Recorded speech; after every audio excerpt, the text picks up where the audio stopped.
Three things about this week. Number one, it's deeply transformative for our relationships.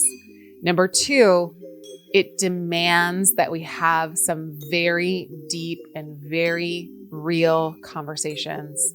Number three, it wants to remind us and wake us up to our collective power. Hello and welcome. This is the Astrology of the Week Ahead podcast. I'm your host, your astro bestie, Chani Nicholas. In this episode, we are talking about the very real and the very deep week of January 19th. Y'all, I told you there would be a sea change in January. Did I not? Did I? I know I said it somewhere. Did I say it here? If I didn't say it here, let me say it now. There's a sea change. This is it. January 19th. Everything changes. The first couple of weeks of January were go time. We talked about it. I said, get your little seeds in the ground, plant your little seeds, take your actions, make your little battle plans, make sure you are starting things now because these are the good conditions. I'm not saying these are not good conditions. These are different conditions. The conditions that we're working with this week are so intense. They are so cathartic and they are so much about power. And I really want us to think about our power in our personal lives, our power in our personal relationships, our power in the world, and the things, and yes, the forces that try to make us feel powerless. We are at an important anniversary. I just want to say, I'm recording this in November. I have no idea what mid to late January looks like. None. I just have an astrological idea of what this time looks like. I don't know what's going on politically. I don't know what's going on in the world, but I know the astrology. And the astrology is saying, and also the chronological calendar, the Gregorian calendar is saying, it has been a year since there was an inauguration in the United States of a certain president.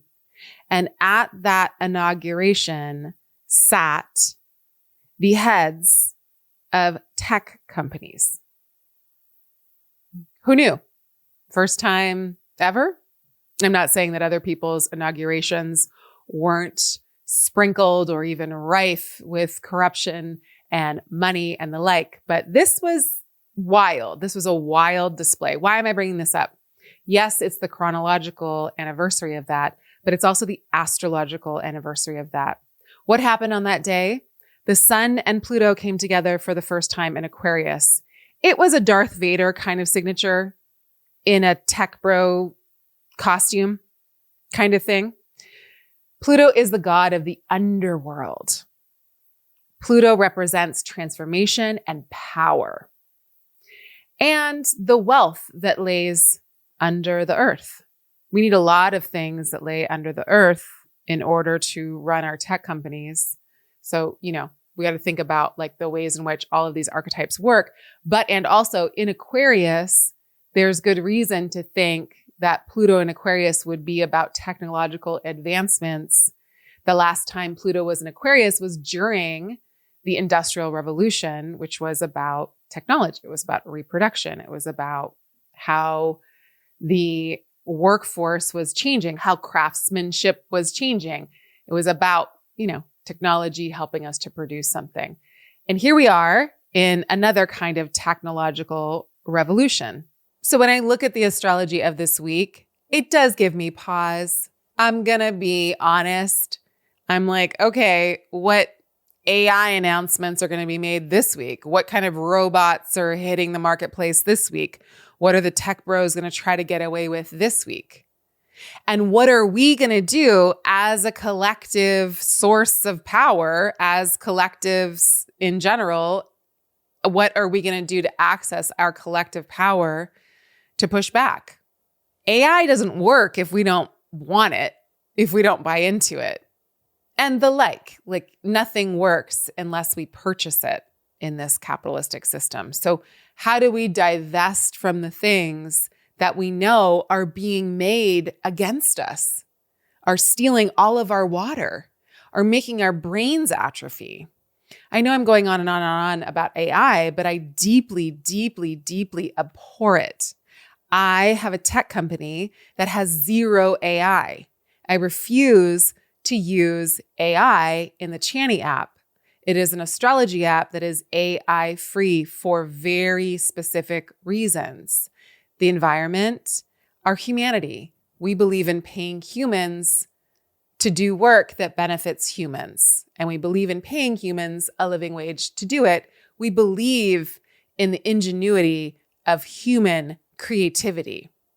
So how can we work with this week, no matter what happens out in the world, to remind ourselves of the power of our creative human ingenuity and brilliance, really? We are one of a kind, for better and for worse in all the kinds of ways. Okay, this is the astrology. I've gone off the rails, but I think that in the ethers, there's going to be like it's been a year of this, fill in the blank. And also it's been a year since we had an inauguration that all the tech bros and billionaires were front seat at.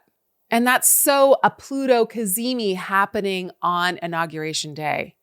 It's like shining the light into the underworld of the 1% of the wealthy, or the underworld of the wealthy and the 1%, the tech bros being put on stage. Like the sun is the stage, is the sovereign, is the leader, and then Pluto is the underworld. And so it's like how all of that has come together and how we're in this mess now.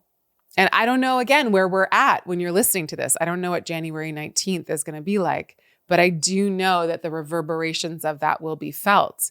And I do hope that the backlash is real. Because the last time Pluto was in Aquarius, Haitian Revolution, American Revolution, French Revolution, let's take some notes from those times. What worked, what didn't work, and what do we want to put into practice now?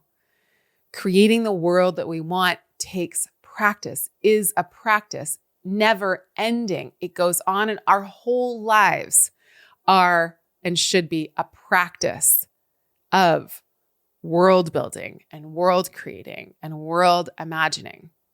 Everyone goes on about the age of Aquarius and being enlightened and being about humanity and all of that. But this is what an emphasis on Aquarius is.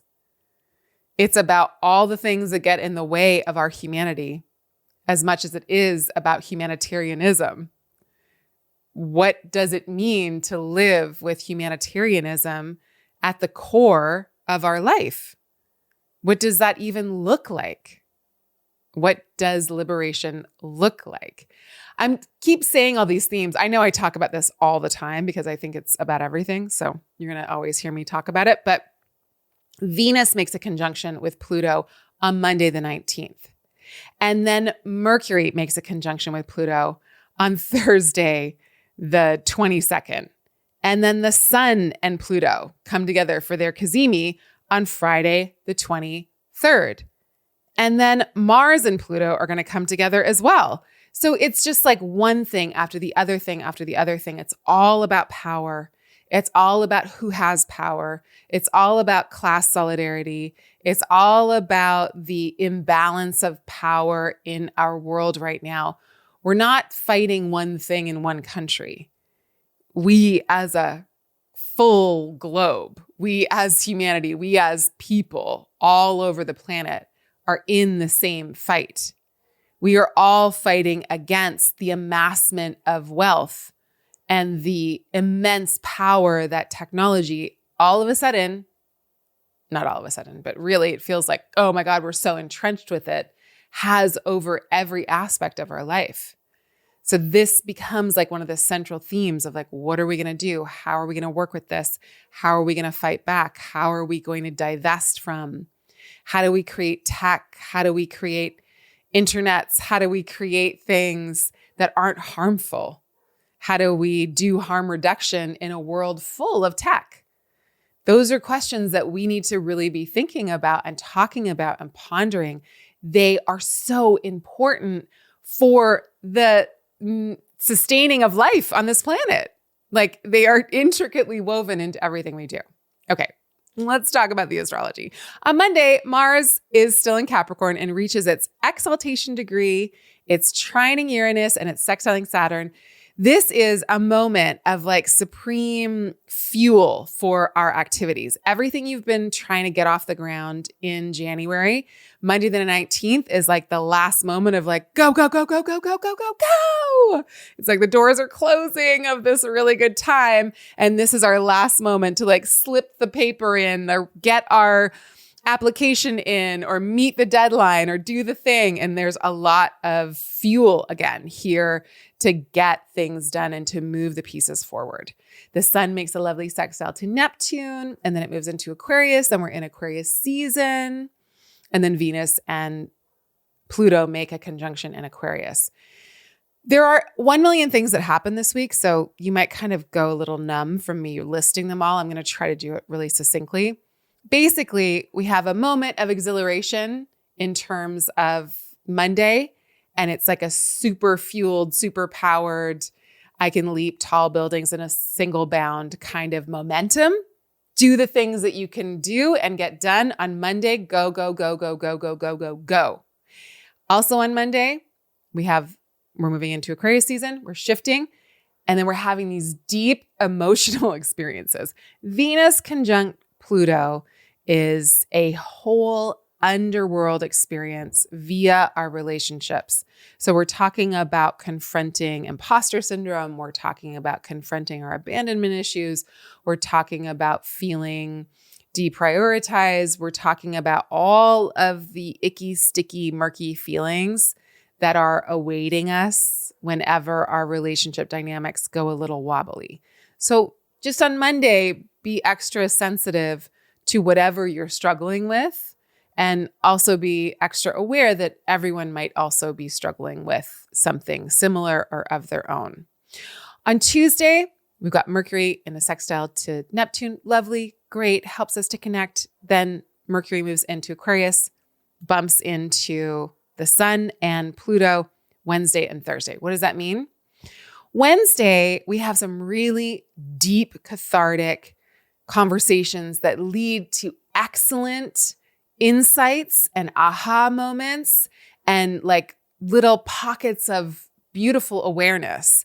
Wednesday and Thursday are fantastic days for going to therapy, doing your writing, getting down to the truth. Wednesday and Thursday are also great days for research. Like we will get to the piece of information that we need. We'll be exposing things. And also in our collective conversations, Wednesday and Thursday look like they're exposing things. It looks like we are exposing secrets. We're exposing lies. We are exposing everything that's just been hiding right underneath this rock. Oh, let's pick it up and be like, that's what was going on under there. Oh my goodness. It is an illumination, if you will, of the stuff that goes on underground or in secret or on a subterranean level in our collectives.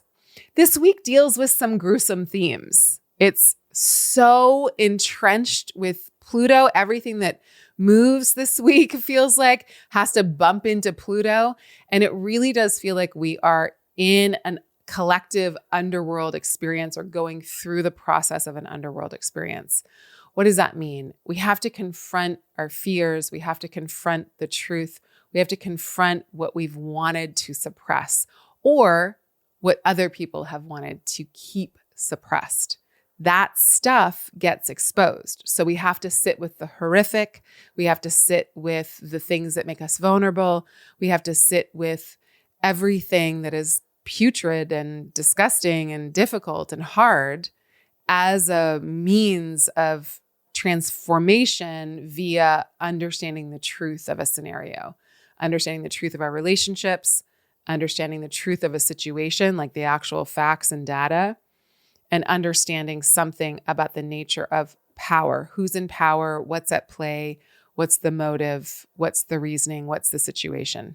On Thursday, Mars makes a sextile to Neptune, really good for helping us move towards what we're inspired to do.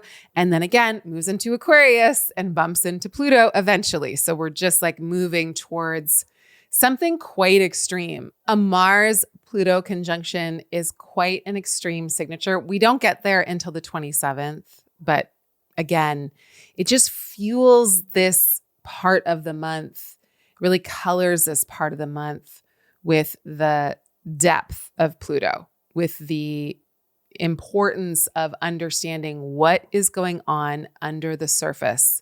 What are the powers at be doing? It's really like a follow the money kind of feeling. Again, it's really good for research. It's really good to digging into our resolve. It's really good for gathering our strength and our energy. Like if you have a Mars-Pluto conjunction in your chart, I am respectful of your strength, maybe a little scared of you, but there's something really powerful and potent about a Mars-Pluto conjunction.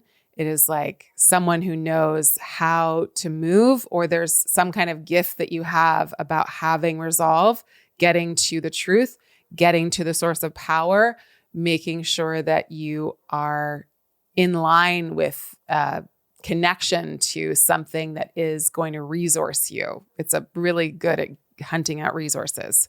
So for these purposes, for this week, we want to think about the ways in which we want to apply our resolve.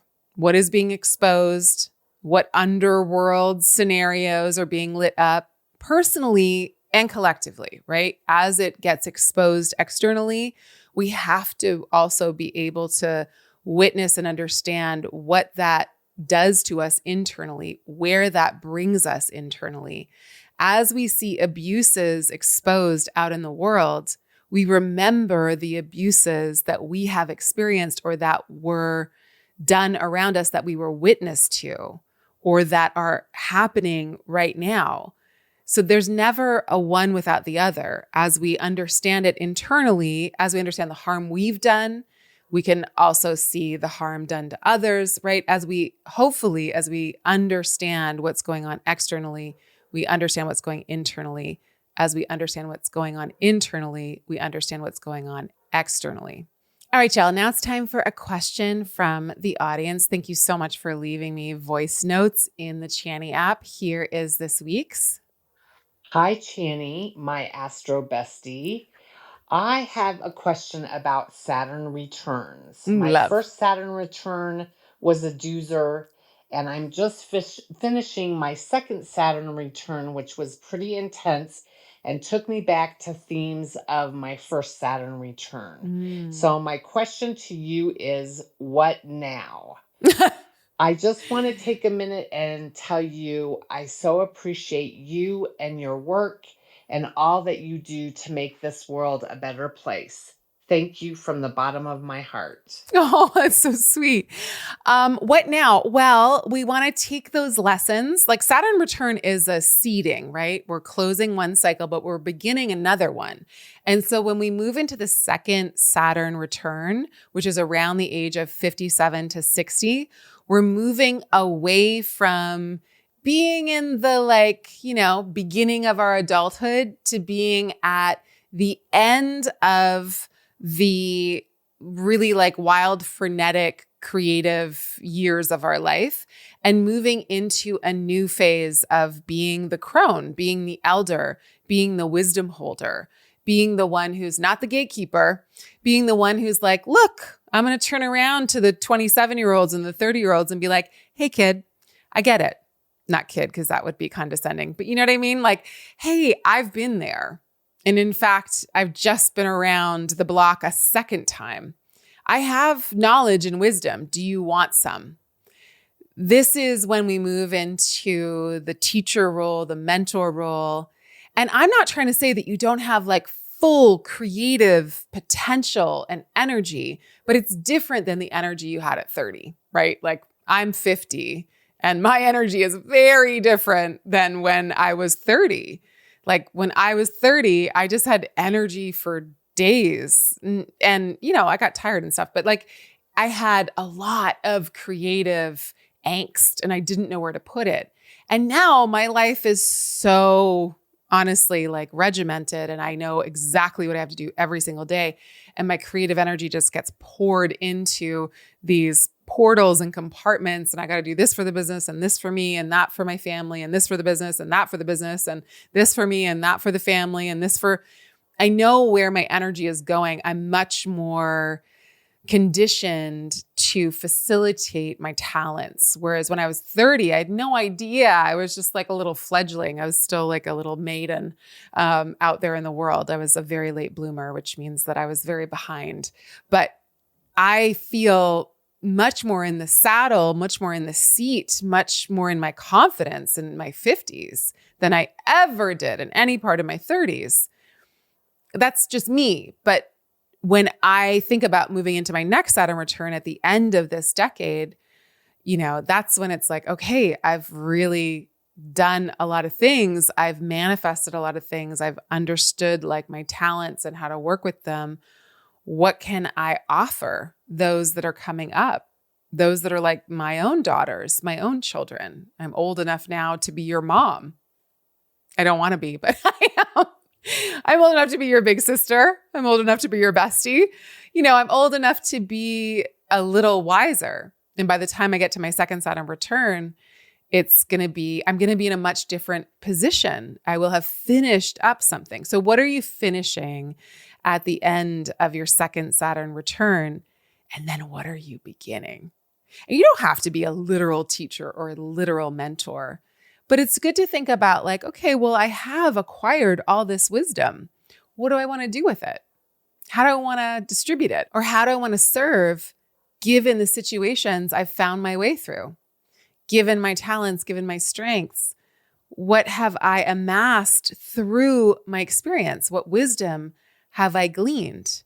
What pearls of wisdom do I want to take with me into this next cycle? And if I have one more Saturn cycle left, if it takes me to 90, like maybe we'll live into 120, I don't know. But if I have one more full Saturn cycle left in me, what do I want to do? Saturn teaches us about the quality of time and that time is not eternal. I mean, time is eternal, but our time here is not because we live in a physical body and the physical body is not eternal. And so it really gets us to appreciate our time. What do you want to do with this next Saturn cycle? There's that, and what were the lessons that you learned from this latest one? How have you grown over the last 30 years since the last Saturn return? What is the most important thing for you to spend your time on now? How can you honor your wisdom? How can you honor your age? It's hard in a youth-obsessed culture. I'm not going to lie. It's really hard to age. It's all the things. But it's also our portal into a different way of being a creative being in the world. So there's that. And there's the fact that in about 7 years, you'll come to your first Saturn square. And that's when you get to see like, okay, the seed I planted at my second Saturn return have now started to take shape, have now grown into something.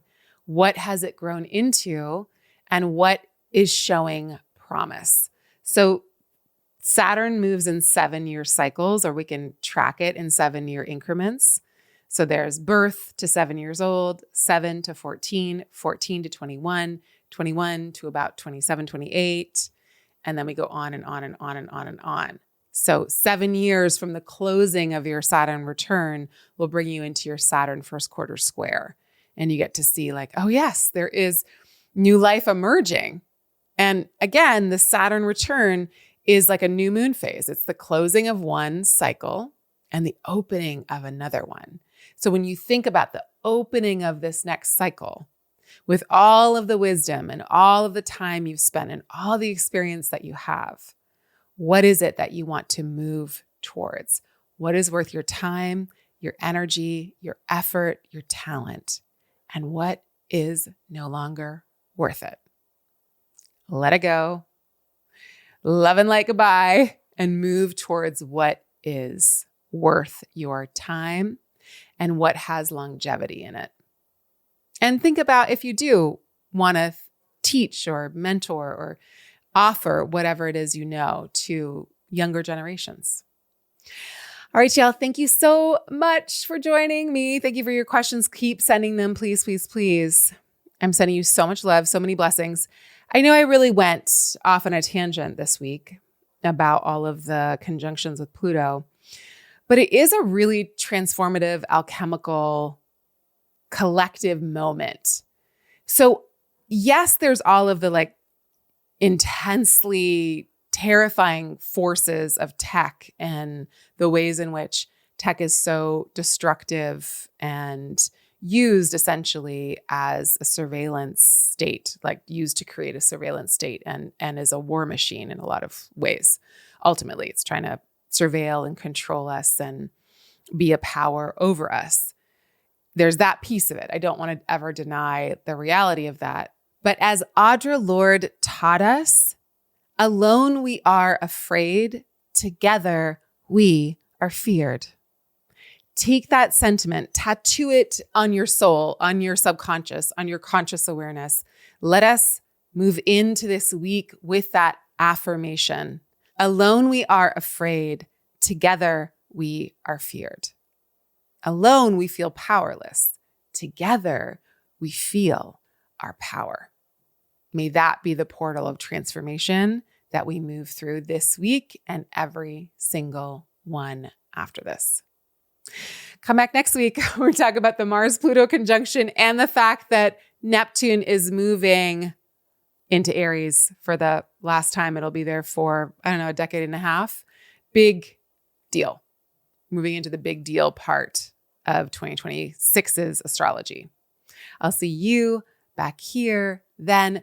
Do not forget to listen to your reading this week in the Chani app, and do not forget to listen to your reading for the month. There's your reading for the week, and there's your reading for the month. Now that we have almost gone through January, if you haven't listened to that reading yet, go back, listen to it, and reflect on it, see what has worked. And also, maybe it's time to listen to February's reading as well. All right. Thanks for joining. Bye for now.